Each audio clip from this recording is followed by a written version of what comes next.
digital around the world.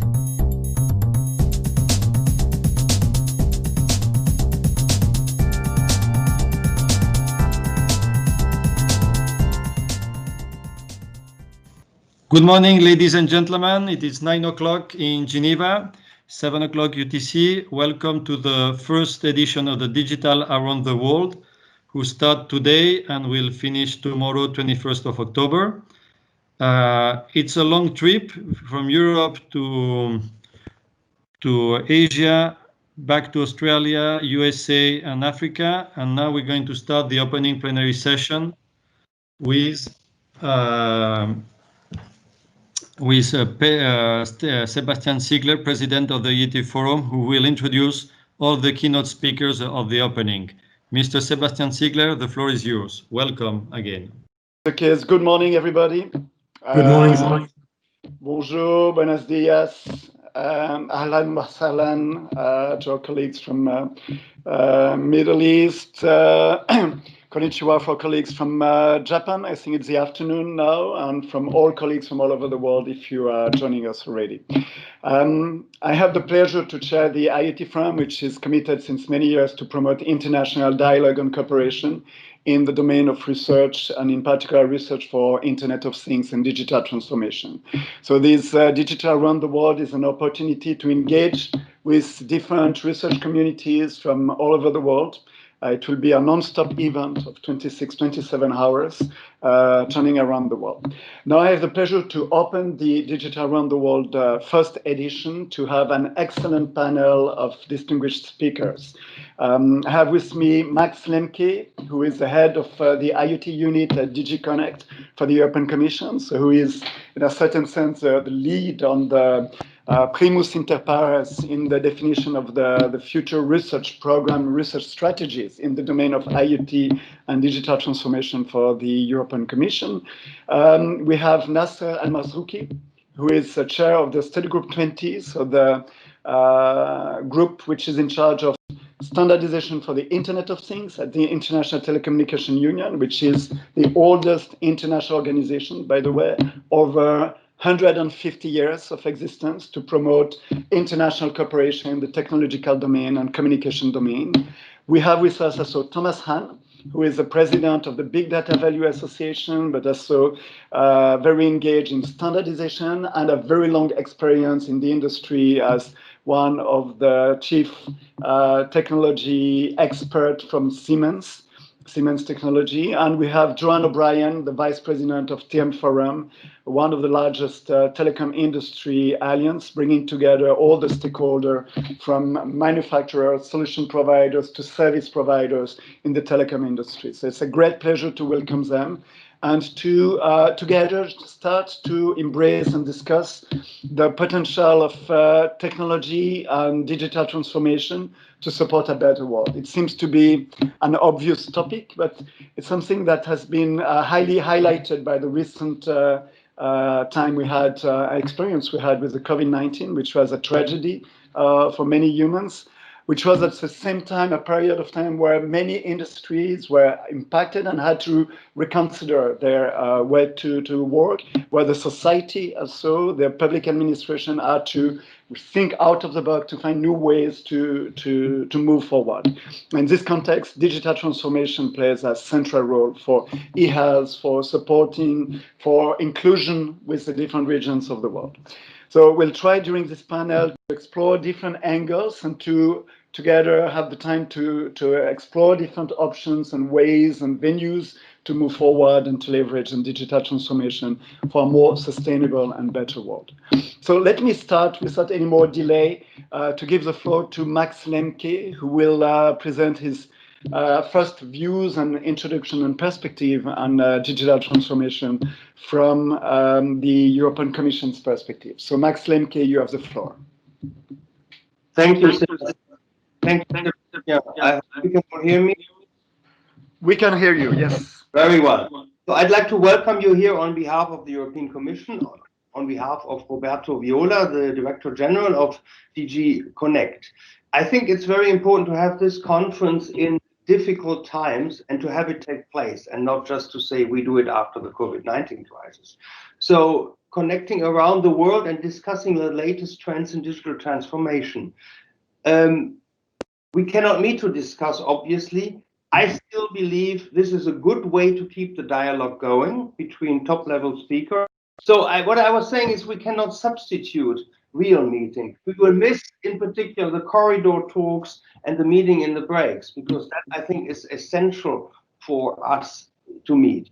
But I'm happy to open this event taking a European perspective. And I would say, yes, digital is important. And we have seen that in the crisis. Online meetings become the normal.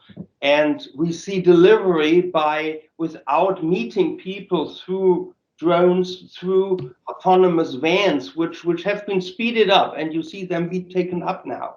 You see medical research, you see a lot of things happening there. But what we also see, we cannot solve all problems. Like when you look, for example, at the Corona apps, it's not just technology that does it. So technology was there, but there was a lot of building of agreement on how we do it. So privacy, legislative work is needed to accompany digital in order to be able to do these things. So when you look at the speeches from President Ursula von der Leyen of the European Commission, and also the college of commissioners, in particular Commissioner Breton, at the heart of European politics, you see the so-called twin transition, the green transition and the digital transition. So the digital transition clearly is a new role of data, artificial intelligence, quantum computing, autonomously acting systems, and alike. When you look at the green transition, you will see that digital is a key enabler: clean energy, sustainable industry and energy, building renovation, farm to fork, biodiversity, climate, eliminating pollution. These are all topics where digital is a key enabler that can, for example, reduce the carbon footprint of our society across all applications, manufacturing, mobility, and so on. But you also see that digital is a producer, it's a key consumer of energy. So by looking into how we do that best, for example, balancing what is done at the edge and what is done in the cloud, we will be able to, and building low power processors, optimizing our systems, we will also be able to reduce our own energy footprint. But most important, I think, and the Commission thinks, is that the green transition goes hand in hand. And it goes hand in hand also with the industrial strategy, reinforcing Europe's competitiveness. Because if we are not competitive, if our industry is not competitive, we will not be able to afford the Green Deal. Yeah, so I think that is very important. And for this, the Commission has launched several publications in the beginning of this year for discussion with member states. And I would name 3 of them that you may want to look into: Europe's digital strategy, Europe's green strategy, and Europe's industrial strategy. And I think they go hand in hand. So a bit on the industrial strategy. For Europe to lead and not just be a bystander, as I would call it, in growing tensions between the US and China, Europe must take opportunities offered by data, microelectronics, connectivity. Yeah, so they are the enablers for technological development, and they are the baseline for Europe to stay strategically autonomous. And I would like to mention here in particular, data is transforming the way we produce, consume, and live. And we need more data sharing and better data availability in Europe, accelerating the development, deployment, and uptake of artificial intelligence. No artificial intelligence without data. So the Commission focuses on establishing data spaces in Europe in different key sectors like manufacturing, agriculture, or mobility. We also work on establishing a European Federation of Cloud Infrastructures based on the Franco-German initiative Gaia-X, and we look for a European approach to excellence and trust in artificial intelligence. So that are key projects. And last not least, we have to look into the baseline and what makes it possible, and that's microelectronics. We need a new generation of microelectronics chips and connectivity. Let's not forget connectivity. The Corona crisis has shown how important connectivity is, and we must make it better. And this goes far beyond research and includes, for example, spectrum policy. With its new programs, the Commission envisages to start in the beginning of 2021. And I think there I would like to give one key message there as well. We have different programs for different purposes. There is the Horizon Europe program for research and development. There are different parts in there. There's the collaborative research, but sometimes companies like SMEs may be quicker by going for the programs under the European Innovation Council. So one has to see where to best place things, yeah, when you work together and how you want to do your research. We also have programs that start like the Digital Europe program, which support the deployment. So they are not research. They are supporting some development very close to the market and deployment through data spaces, large-scale testing and experimentation, and digital innovation hubs. And we have infrastructure building like the Connect Europe facility.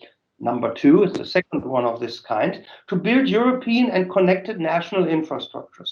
But last not least, also taking a bit one of your questions that you have identified in the beginning, we also, besides research instruments, let's not forget the investment market. Let's not forget venture capital, which is extremely important. So we are currently finalizing these programs, and I just would like to close with a couple of comments on the Internet of Things, because this roots in the IoT week. Digital technologies, I feel, cannot be dealt with like we often have done in the past in silos. Data, processing, connectivity, intelligence. We need a system level approach. We need a platform approach.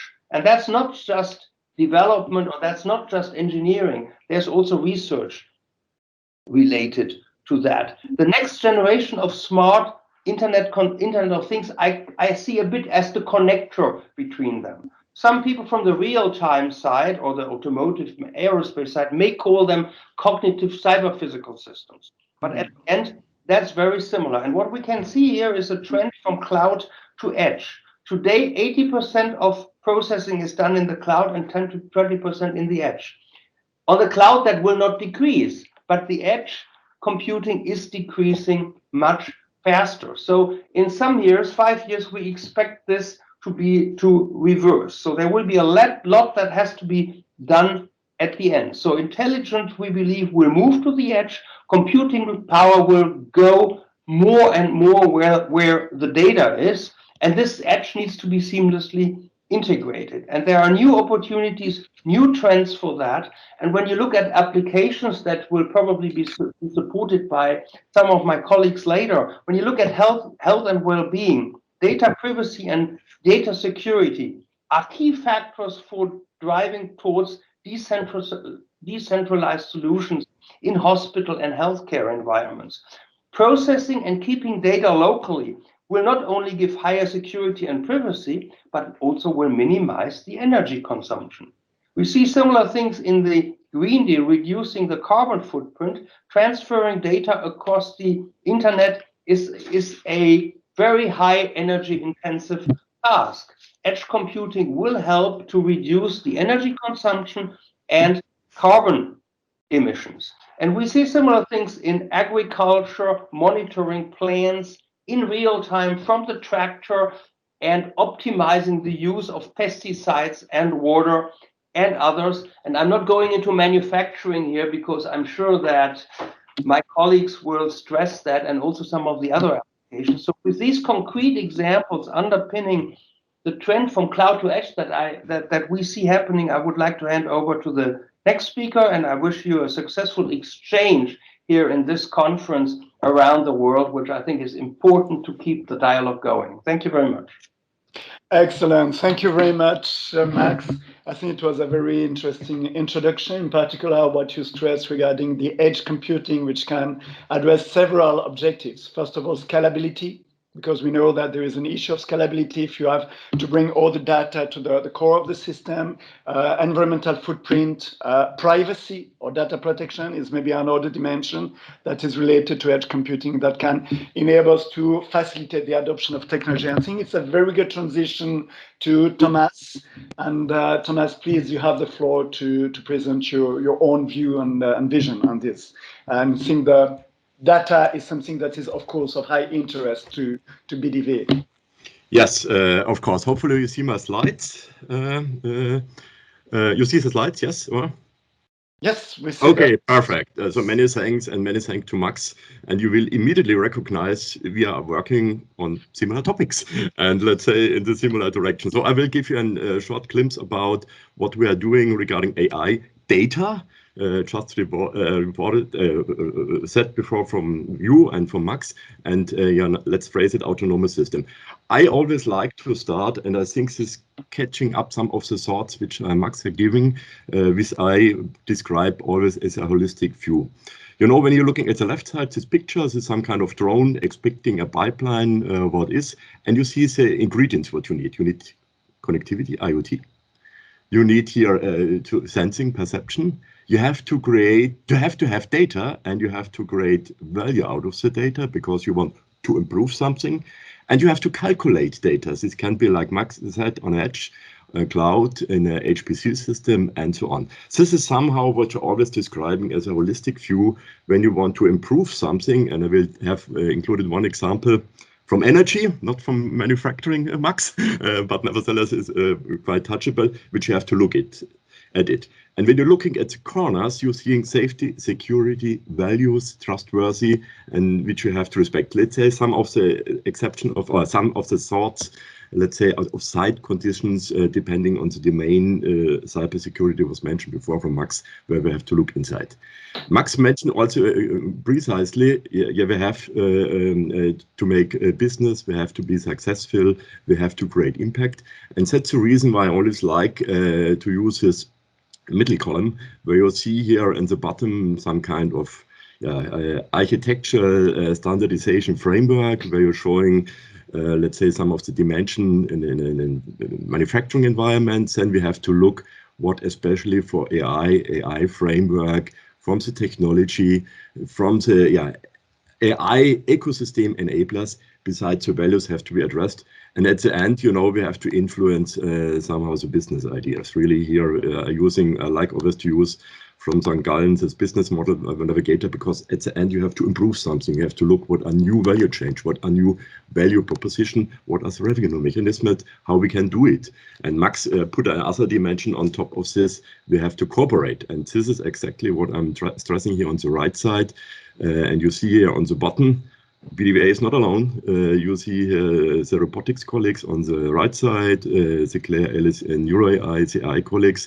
So we're targeting this together, because you see here some of the topics on the right side that is relevant to cooperate with different knowledge, with the different stakeholders, with different people across Europe, and the collaboration must for sure be done in an open and inclusive way.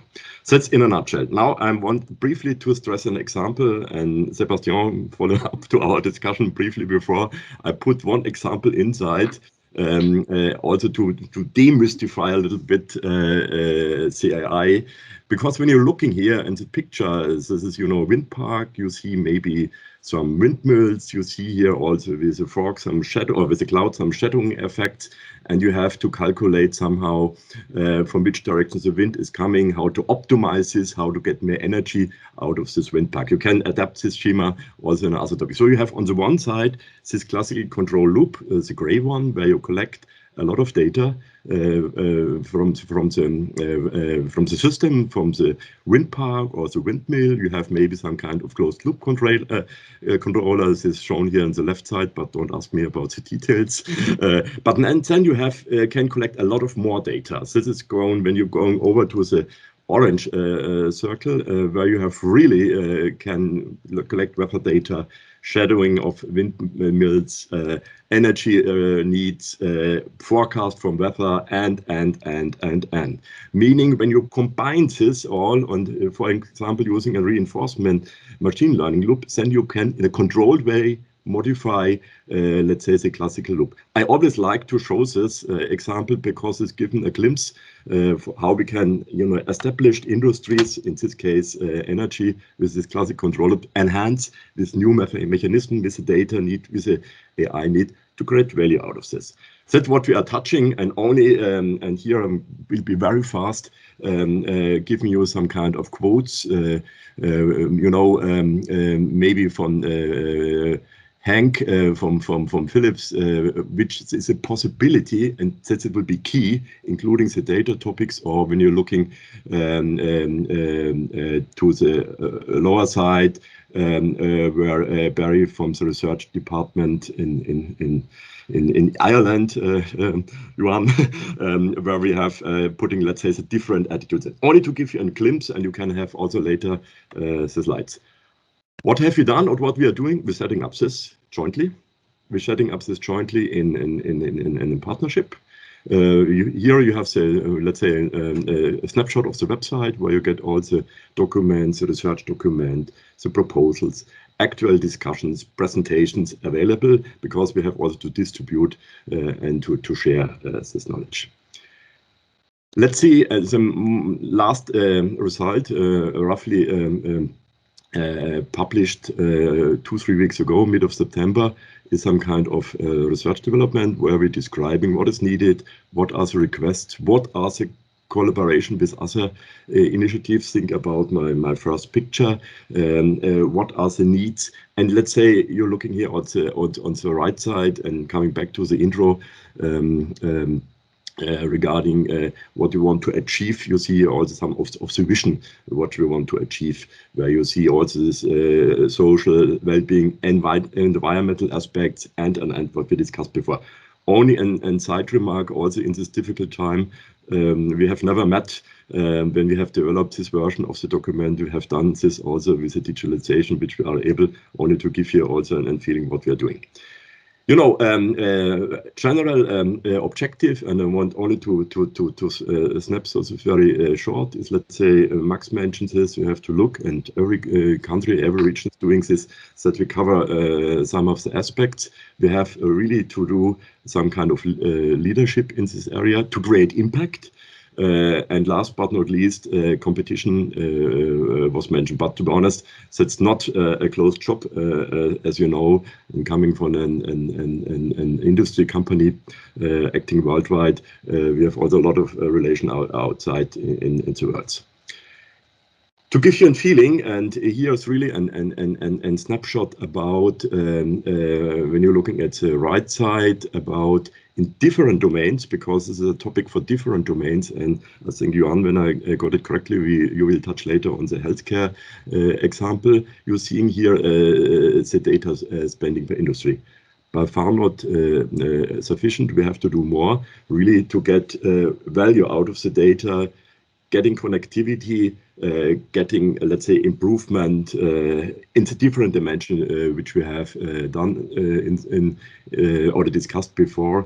And here on the right side, you see also a feeling and snapshot what are the different verticals are investing up to now. For sure, and this is a discussion that we have also to look what are new business topics and new areas and new startups, new business model, new business idea will arising.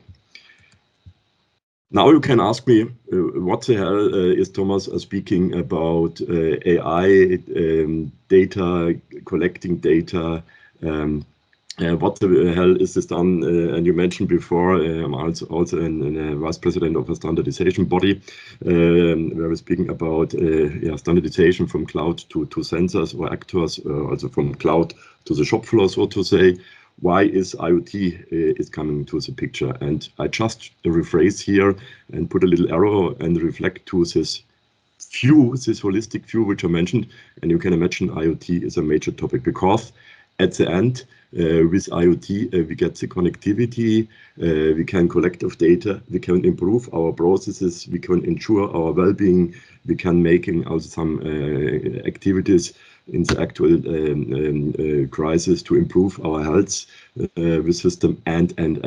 So this is, in a nutshell, a very, very brief snapshot about what we are doing, and looking forward to the discussion later we have. Many thanks. Thank you very much, Thomas. I think it was a very nice transition and demonstration on how data is becoming the new oil of the future industry and economy, but also society in general, because as you mentioned, AI can contribute both to industry, to economy, but also to societal impact, in particular for more sustainable development. Let me now give the floor to Nasser Al-Marzouki, the chair of Study Group 20 at the ITU, who will share with us his vision as one of the key person in international cooperation in the domain of IoT standardization, as the ITU is trying to support global standards endorsed by all countries around the world in order to avoid a fragmentation of the IoT landscape. So, Nasser, please, you have the floor. Yes, thank you. Thank you very much, Sébastien, and thank you for inviting me to join. And it's a real pleasure to join this great event. Now, before I start, maybe I'll give a small brief about ITUT, about Study Group 20. Well, Study Group 20 was initiated or started since 2015. And since then, Study Group 20 launched and established created many standards in the domain of IoT and smart cities and communities. Now, Study Group 20 is the lead study group on IoT, Internet of Things, and also on smart cities and communities. The work related to IoT was started at the ITU very early stages, if I recall correctly, since 2005, but the study group was established 10 years later. And of course, there were many efforts, and other study groups were also involved in development of standards related to IoT. And then all the work was transferred to this new study group. Also, I'd like to inform the meeting about an initiative which the ITU started. It's called United for Smart Sustainable Cities. This initiative started by ITU, and then now we have more than 13 UN organizations and agencies joined this initiative, and I will be talking about it also in my remarks. So, the global pandemic has brought unprecedented disruption to industry structure, businesses, government services, and other everyday life. The impact of the pandemic have propelled leaders, policymakers, business owners, and many others to leverage digital technologies to stay operational or to deliver essential services to those who are in need. However, the accelerated digital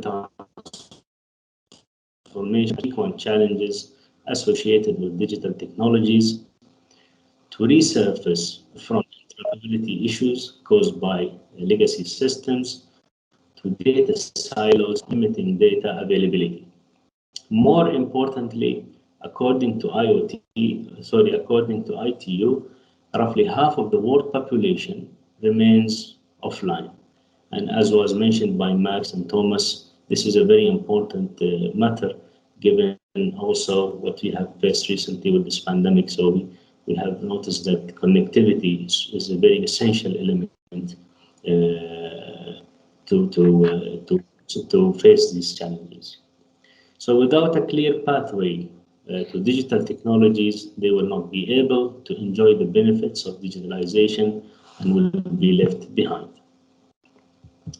These challenges not only represent a significant barrier to digital transformation, but also threaten to drill global efforts in achieving commitments such as the New Urban Agenda, the Paris Agreement, and the Sustainable Development Goals.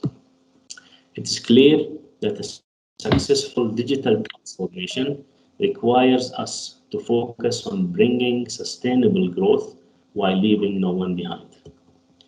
International standards can play a key role in making digital technologies more adaptable, accessible, and sustainable.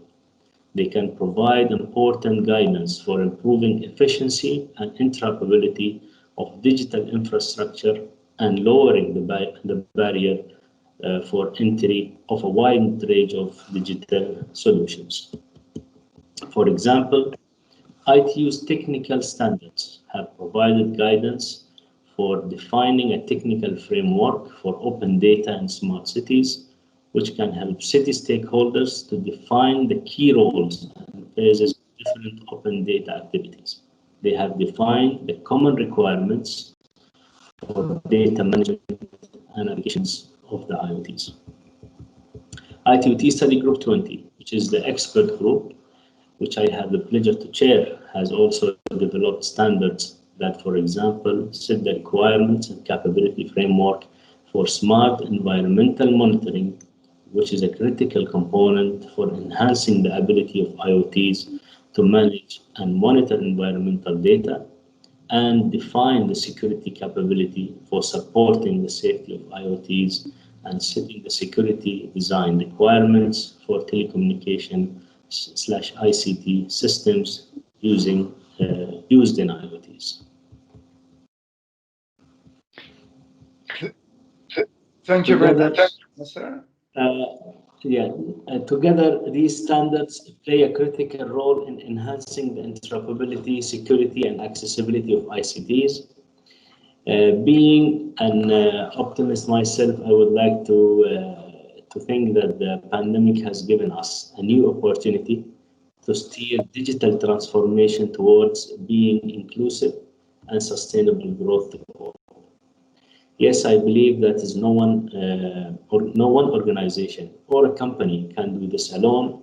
International coordination and cooperation are the key to facilitate a successful digital transformation. In this regard, I have great pleasure to chair the U4SCC, which I already gave an introduction about, the United for Smart Sustainable Cities Initiative. So U4SSC is a UN initiative coordinated by ITU, UNEC, and UN Habitat, and supported by other 13 UN agencies and programs to achieve sustainable development goals. U4SSC serves as a global platform to advocate the public policy and to encourage the use of ICTs to facilitate and ease the transition to smart cities and communities. U4SCC has partnered with stakeholders worldwide to accelerate digitalization efforts and has developed deliverables that aim to elevate local actions and share the latest knowledge in related fields through its thematic groups. Most recently, I'm happy to report this, Sébastien, that most recently the U4SCC has created a new thematic group that focuses on examining measures taken by cities in response to COVID-19. U4SCC has also developed a key performance for smart sustainable cities to evaluate the smartness and sustainability of city by benchmarking the impacts of their smart projects. The results would enable cities to define their smart strategies, make better informed decisions, and set new milestones. Each KPI is also uniquely connected to one or multiple SDG indicators and targets, making them an ideal tool to measure cities' progress towards the SDGs. To this date, the U4SSC KPIs for smart sustainable cities have already supported over 100 cities worldwide. I recall that we started with the city of Dubai, followed by Singapore, and then Moscow, Riyadh, and now I'm happy to report that there are over 100 cities worldwide is evaluating the contribution of digital technologies in their sustainability efforts and measuring their progress toward the SDGs. Thank you very much, Nasser. If you allow me just to give time to the other speakers, but I think it's very interesting, and I suggest we can come back to that during the panel, if it's okay with you. Sure, great. Thank you, Sébastien. Shukran jazilan. Thank you for your understanding. Thank you. Very interesting contributions. Allow me now, without any delay, so we have still some time for the panel, to give the floor to Joanne O'Brien, who is the Vice President of TM Forum and who will bring us a complementary view, and then we will have time to discuss in particular what NASA has mentioned, the importance of international cooperation and inclusiveness. And I think, Joanne, you are fully in line as to with this approach from the industry perspective. Joanne, you have the floor. Thank you very much, Sébastien and the team, and congratulations on kicking off a marathon event like this. So my name is Joanne O'Brien. I lead what we call the Digital Ecosystem Initiative at TM Forum. TM Forum is a not-for-profit industry association based with telecommunications providers, all of them around the globe, plus all of their suppliers. And we work on the standards that enable interoperability, but we don't make them exclusive to telecommunications. We recognize that telecommunications is the underlying infrastructure that can enable digital transformation across a lot of different verticals. Therefore, everything we develop, such as IoT standards or interoperability standards, operations standards, they're all service and technology agnostic. They're all available for free, including all the developer assets that you would need to get going. So today I'm going to focus, because the context of the conversation was, how to make the world a more sustainable world. We have two major initiatives that I'm running, and one is in manufacturing and the other is in healthcare. I've decided to focus the conversation at a high level on healthcare and how we can work together as a community to help solve the challenges of healthcare going forward into the future. As we all know, the pandemic has exposed the fault lines in our society. We have had situations where rising aging populations and stagnating GDPs were essentially macro forces on a collision path for many years. And the COVID-19 situation has really exposed that. Low-income countries experiencing even further challenges. So really, with all of the challenges that existed in healthcare prior to the COVID-19, and then COVID-19 making the situation exponentially worse, there's now a new realization that we need to think differently about healthcare. That we need to look at bringing different actors into the system to help create a different system for the future. And digital is a fundamental aspect of the future of healthcare. Healthcare is probably the last vertical to experience digital transformation. But now that there is a will and a recognition of the importance of digital in healthcare, I think that will change going forward. We saw the launch of the integrated investment strategy by the World Health Organization last week. That, plus many other initiatives, I think will change the landscape, create the will, and where there's a will, there's a way. We have seen a lot of innovation, but it's been in healthcare, but it's been very sporadic, like high quality isolated situations like population screening and infection tracking. And for years, we've seen very good instances of digital as applied to functional systems in healthcare. But what we haven't seen is a transformation of the healthcare system itself, which is really the digital transformation aspect. And in order to do that, there needs to be a recognition of standards to enable interoperability. And that's really where we can add value in support of the health industry. Now, we recognise that there's been years of very good work by HL7 and FEAR resource definitions in the healthcare system, and these lay the right foundations and can be interoperability standards like Team Forum's open APIs. So what I'm recommending is that we work together as communities, pool our resources, pool our knowledge, recognise that there are consistency standards and definitions in different places that can all be applied in different avenues. So create the environment for sharing, break down the barriers between different industry verticals, recognise that things that have been sorted in one vertical can be applied to another vertical. And we've been talking for years about breaking down the silos of barriers across verticals. Now it's the time to do that, and standards can play a particularly important role with that. Standards on APIs and data model harmonization and things of that nature. But there also needs to be a recognition of the importance of data governance, privacy and security. So for example, in the context of healthcare workers obviously need to have the confidence that the system is ethically and legally providing them with the right information at the right time, and patients need to know that their data is being used exclusively for the right purpose. And in order to enable that, there needs to be a system of data governance, traceability, transparency and privacy by design. But in order to do privacy by design, we really need to educate on the patient-centered architectures. We had the GDPR regulation, but while there has been advances, unfortunately, an awful lot of institutions took on board the risk with regards to penalties as opposed to really re-architecting their systems to ensure that the center of that system. So I think we still have a long ways to go in order to achieve the spirit of GDPR. And I think one of the key things is the education of patient-centered architectures, because it is much easier to actually deliver on GDPR if you have a patient-centered architecture.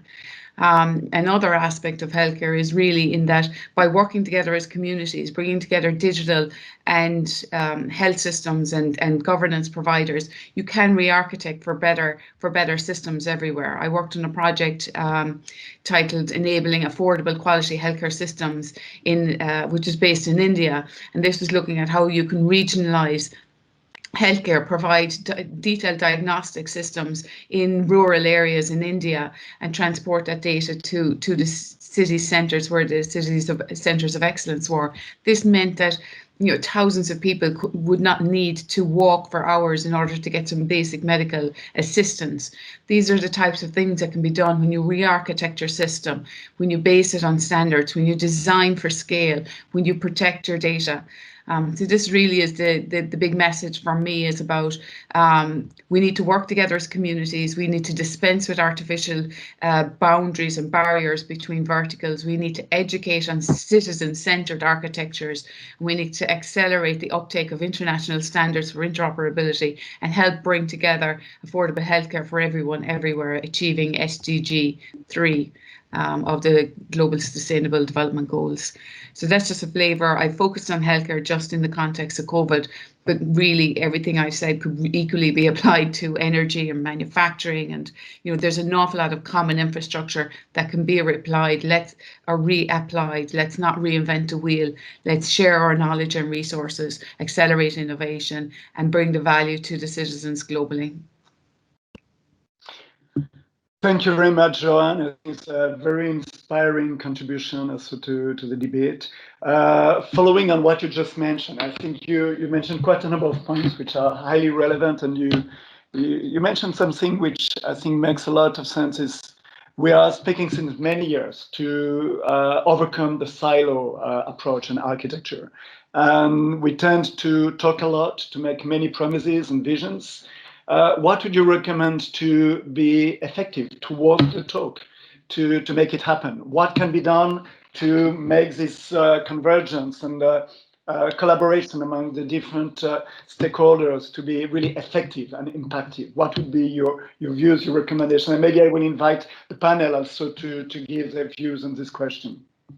I think dispensing with artificial barriers is an important one. So recognizing that there are other players doing things where you can all learn from each other and share. Don't reinvent the wheel.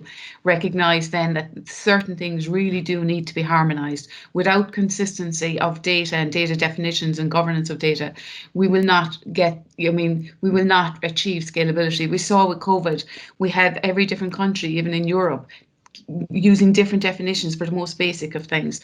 That's not sustainable. That's not good. We need to stop doing that. We need to harmonize and get consistency on our language, on our data definitions. Mm-hmm. That's both technical but also political and governance. There's many aspects to that. It's much easier said than done. It's actually a very complex thing to achieve. We achieved it in the telecommunications industry over 20 to 30 years. It can be achieved. It takes an awful lot of will. It drives down costs, artificial costs in the systems, and it's very important really to drive that unnecessary cost out of all of our R&D systems. Thank you very much. I think Thomas, perhaps you may have. Yes, maybe. I think you raised this, Sébastien, before. We have to have some kind of collaboration, inclusive approach. You mentioned this, and when you're specifically digging into the standardization topic that Johan just mentioned, we have really to speak about cross-silo standards. I'll phrase it in this way, the cross-vertical standards, because I never know what in the future to providing value out of data with AI, which data I am using. I know this, in my example from the manufacturing, there are standards, but I have no clue. And I mentioned in my example also for weather data, for example, you can also think about human data and so meaning cross-silo looking at and standardization. It's necessary, and to overcome this silo, I think is the most topic, especially when you're speaking about sharing of data to getting value out of this, what we're doing. And for example, next week, for example, I'm speaking at the ITU event exactly about this. So we have to drive this together. It's our obligation also to transfer these messages to our broader community. Very good. I see mentioning ITU Nasser from your perspective.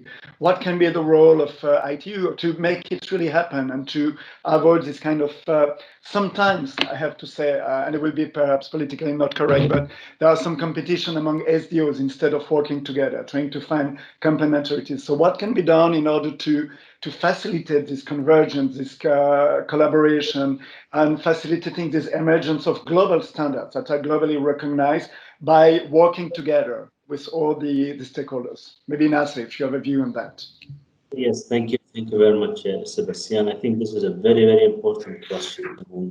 I will share the views of Joan on this particular point. I think the collaboration among the different organizations, SDOs and other standardization development organizations is very important. I see that there is a competition, which is sometimes good. It's good to have this competition, so each one wants to do the work first. But at the end, I think collaboration and coordination is very important. Now in ITU, I'll give you an example. There's recently we have established a task force between ITU, ISO, and IEC. So such collaborations will help avoid these sort of duplication and to have a better standards in the market.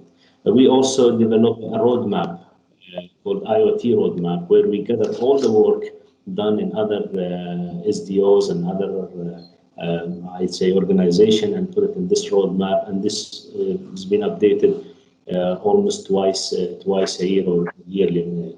And also we have another roadmap related to smart cities and communities. So I share the views of Thomas and Joan on the importance of coordination and collaboration on this matter. Thank you, Sébastien. Thank you very much, Nasser. Max, I'm sure you have also a very interesting view on this key question, fundamental question, to make it happen. Thank you very much. I just would like to the act, please. Just a small comment here. I think what is important, standardization is important. We need global interoperability. I think one way of getting there is through ecosystems and open platforms. And that for me means we don't want vendor lock-in. We don't want one standard. We don't want an Apple standard, an Android standard, and maybe now a Huawei standard, and maybe even more. Yeah, and because they are not necessarily interoperable. So how do we get there? I think there's no solution for that. There's not one solution for that. But I think one important aspect is to get users and clients involved, because they want these standards, they want the interoperability, and they may be able to force it. And we have seen examples where this happens. So in these ecosystems, the users have to play an important role and force their suppliers to work together and don't only see their own benefits. Taking on this point regarding the inclusiveness of the different stakeholders, it seems that with COVID-19, it was mentioned by several of you that we realized that we have a certain fragility in the society, in the economy, in the technology, and the need or the possibility to leverage on emerging technologies to address some of these issues with e-health, with new solutions to enable the economic activity and societal activity to continue thanks to digitalization. What would be, according to you, the main lessons learned from COVID-19? Again, it's a human tragedy, but at the same time, we need to learn from the good and bad experience of life. So what can be extracted? What would be, according to you, the very short sentence, the key takeaway from the COVID-19 crisis for the future of research and technology and digital transformation? Perhaps Joanne, ladies first. We need to be fast. We're too slow. In the context of the virus, we were fundamentally too slow, and we're still too slow. We're too slow today, particularly across Europe and the US. Digital, we need to base our systems on standards, and we need to use the good times to design them well in order to be ready for the tougher times. It is considered that we are in an era of pandemics. It's not that long since we had SARS and Zika viruses. So even when we do manage to get over the COVID-19, we should not become complacent. We need to drive down those costs. We need to have consistency, but we need to be fast. We were inconsistent in our approach, particularly across Europe. That exposed more problems. So I would say speed and consistency and standards are the most important things. Very good. I think it's very good, inspiring views. Nasser, on your side, to have a different geographic perspective, what are the key takeaways from the COVID-19? If you are very short, briefly, what would be the key points? Yeah, from my perspective, also I believe it is, if I also reiterate the message from the ITU Connect. This shows us the importance of connectivity, that there is many people around the world are not connected. So I think coming back to the point that we need to be fast in terms of the connectivity, I would say connectivity, Sébastien. Very good. Very interesting. Thomas? Yeah, maybe brief. Of course, this pandemic has really pushed the digitalization, which is good. You see it also today in our event, what we can do together, but it's showing also our gaps. Inconsistency, I just mentioned before, is one issue. Also, when you're looking at how the different countries or region exchanging the data or not, or doing this or not, or installing processes harmonized or not. I think it's needless to mention this. I think is one issue. And regarding digitalization, which of course giving us different two domains, different and significant push. We have also to look how we can, besides the speed, also, but it's depending how to scale up, because when you're looking at especially to small and medium-sized companies, I'm speaking now in the manufacturing area where I'm coming from, they are really in a hurry regarding the digitalization stuff, the connectivity stuff, and all of what we discussed before. So scalability also is clearly an issue related to interoperability, if I take it correctly. Max, on your side, some key takeaway of this COVID-19 crisis. Just a quick one. I completely agree on speed. We must go with the speed of the digital economy and not the traditional economy. So I think that's a way of saying it. I know it's easily said, not that easily done. Consistency is important, but I would come back to your point of inclusiveness. We must make sure that we don't leave parts of the population and the economy behind. And that is what we saw happening with SMEs. But let me give an example from society. Take the example of online schooling. We know it can work.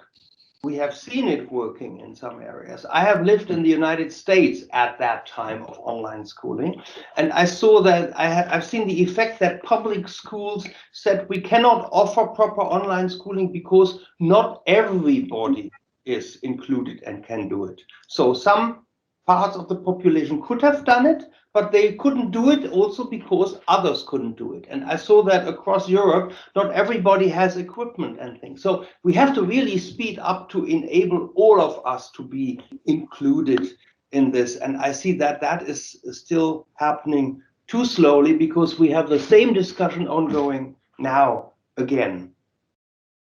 Very good. Now we still have just 2-3 minutes. Maybe each one of you one key objective or challenge to be addressed by the research community.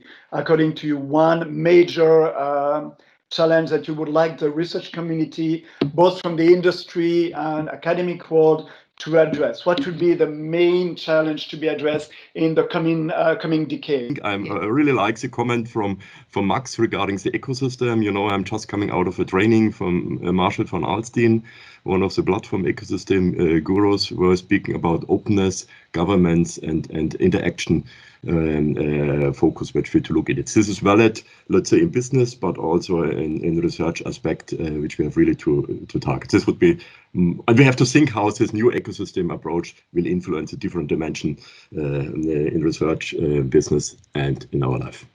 That's very brief from my side. Wonderful. Maybe I can add.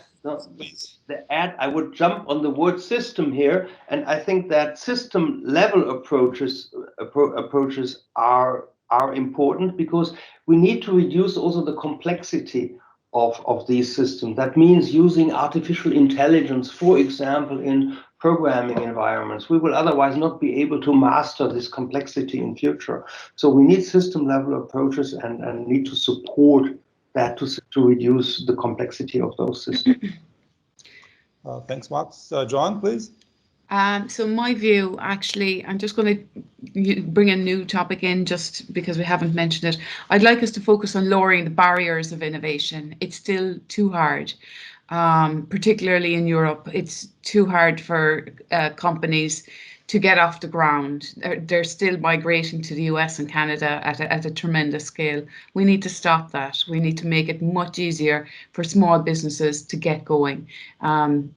Be it access to funding, be it overhead of doing business, simplifying how the regulation of doing business, all that complexity needs to be rooted out and made simpler and easier.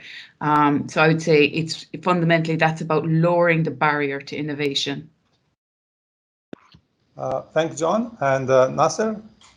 Thank you. Yeah, thank you very much. I think the question from Sébastien is somehow, if I want to target or put one challenge, is very difficult. So I would say moving towards smart, sustainable cities. I think this is a trend now, and everybody is in the aim or is in the queue of moving toward smart, sustainable cities. Given all the challenges, if I want to be precise, perhaps one of the challenges in my area, in the Middle East area, it could be the water management, for example, or renewable energies. But connectivity again is the main one. Before we move ahead, I think connectivity and connecting those who aren't connected, and then we move forward. But in general, I would say moving towards smart cities and communities. Thanks a lot, Nasser. So I think we have Sébastien back, or not? No, never mind. So my name is Ziegler. So just to know who is speaking here, just on behalf of Sébastien. So here I am. Thanks a lot to all Nasser, Joan, Max, and Thomas for excellent session and introduction. And basically, just in time, we have to finish now and move to the next session. I'm not sure how online we can do clapping and putting hands together for support, but we'll have to think about that for the next time.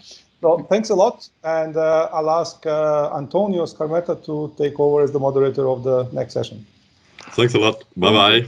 Thank you. Bye. Bye. Bye-bye. Best of luck. Great event. Great event.